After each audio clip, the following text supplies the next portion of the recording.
Things are thoughts. We have said that thoughts are things, but the premise that we are forced to adopt now is that things are thoughts. In other words, every object and circumstance and form in this world is purely mental and represents nothing more than an idea or a thought. This position will find many arguments directed against it, but they all will have the same basis. The disputer will maintain that if the clock in your kitchen is only a thought, then you only think you see it, which means that it will not be there in the silent hours of night when you are asleep. Yet you wake in the morning and find that the hands of the clock have moved in accordance with time, which proves that the clock was there all night. Similarly, he will say that you may only think you see a red flower, but a camera can be rigged to photograph the flower when no one is around, and the photograph shows the flower to exist and still to be red, even though there was no one to perceive it. Such a disputer makes a fine argument in proof of a point that we have no quarrel with whatever. We are not saying that the physical objects of our world would cease to exist if there were no one around to perceive them. Of course they would still exist, for they are not merely our conceptions any longer, they are conceptions in universal subconscious mind. What we are saying is that these objects are only ideas given form by the universal subconscious mind. As long as the idea persists in universal mind, so will the form persist. When the idea is altered in the universal mind, so will the form be altered. When the idea disintegrates in the universal mind, so will the form disintegrate. And most important of all, we are saying that the original idea and all evolutions of the idea are placed in subconscious mind by conscious mind. Things are conceptions rooted in universal mind. A conscious thinking entity, or a group of conscious thinking entities, places an idea in universal mind, which by its very nature creates that idea into physical reality. Thus things are thoughts. They need no one around to perceive them in order to exist.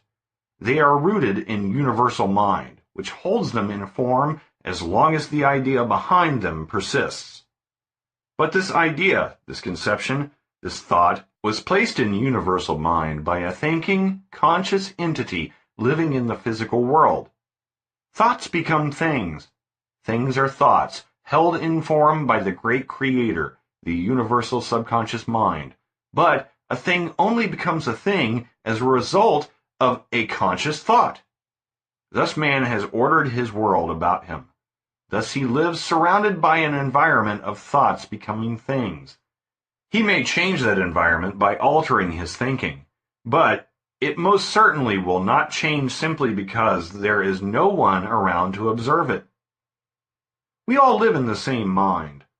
There are a vast number of conceptions and ideas in this mind, placed there by every organism and life force which has preceded us. These ideas and conceptions, once firmly implanted and crystallized, are made known to us through our five senses as things which we perceive in the physical world around us. This world, in its essence, is purely mental, and all exists in mind. What man concludes, God knows. What God knows, God creates. What God creates, man perceives. What man perceives, he believes to be outside himself, existing in the world around him, but the truth is, it exists within him, for it exists in universal mind, and all of this mind is within man when his consciousness has expanded to encompass it. Pascal said, "The narrow limits of our being conceal infinity from view," which is simply another way of saying that to understand how all of life lies within us, we must abandon our sense of separateness and isolation and expand our consciousness to include all things. The illusion of time. Now, we needn't regard the law of thoughts becoming things as being attached to the supernatural. It would be a mistake to assume that what we are driving at in totality is simply a man sitting down and thinking, I have a new car, with the result that presto, the new car materializes out of thin air. Though, without doubt, this type of immediate result lies somewhere in the future of man's evolution, has indeed been accomplished occasionally by a very few persons who have evolved ahead of their times, it is nonetheless true that very few of us will reach it in our lifetimes. But exactly the same result can be achieved by each one of us, if we allow for the lag of time. Wherever we see the logical procedure of physical events, we discount all that might be miraculous. If you sit down and quietly say to yourself, I am going to get a new car, and keep assuring yourself of this over a period of weeks or months, you will first find yourself somehow getting the money to make the purchase, somehow visiting a number of new car showrooms, somehow finally arriving at the car you want, somehow buying it and driving it home. You may then return to the chair in which you sat when you first had the thought and be assured that you now actually have a new car. You thought you were going to get one. It is now outside in your garage.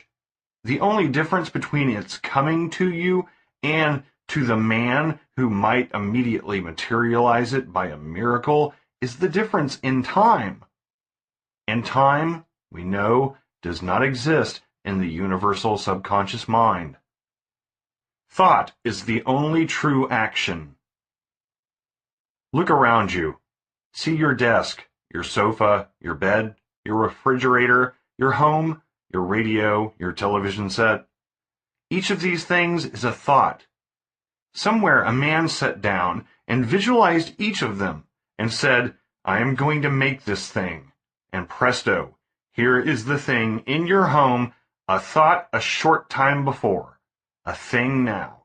And the only reason we don't see the miracle of it is because of the lapse of time when motors and machines moved and were guided to form the component parts, assemble the thing into a whole, and ship it to us.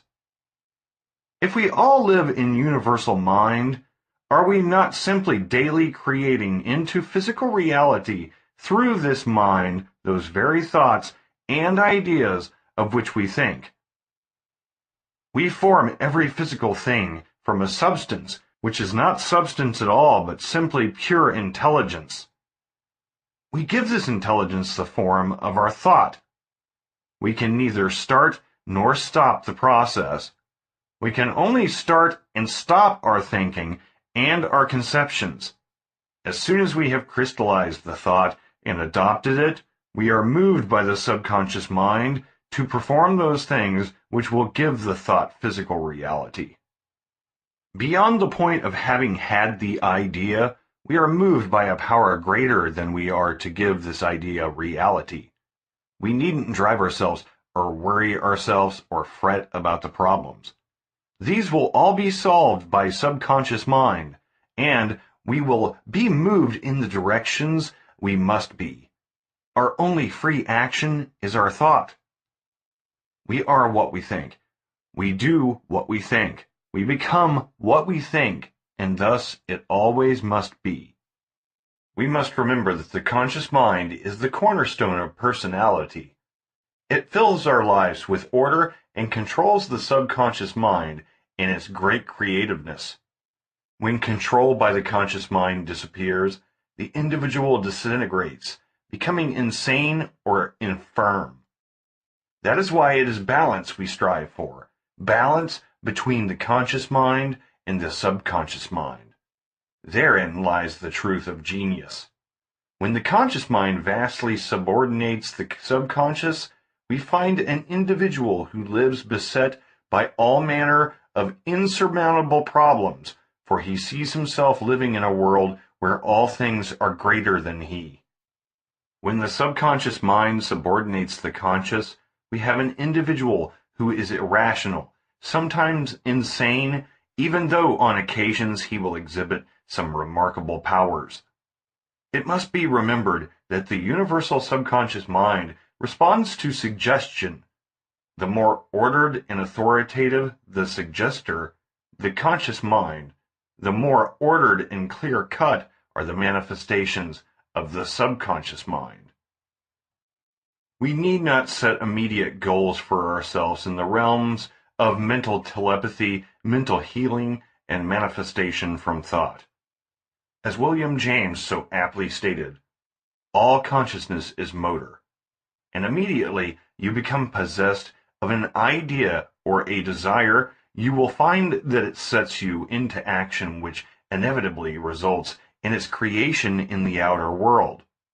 For the while, there is no point in attempting a shortcut through time and space by mind power.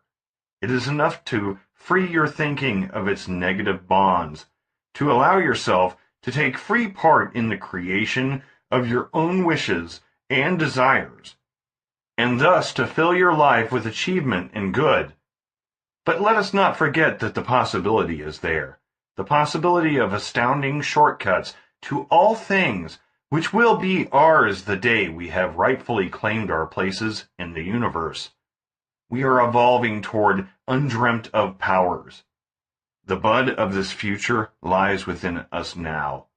We have only to loose it, and it will begin working in our lives as a tangible, vital presence for good. In the words of Walt Whitman, "From this hour I ordain myself loosed of limits and imagery lines, going where I list, my own master total and absolute, listening to others, considering well what they say, pawing, searching, receiving, contemplating, gently, but with an undeniable will divesting myself of the holds that would hold me."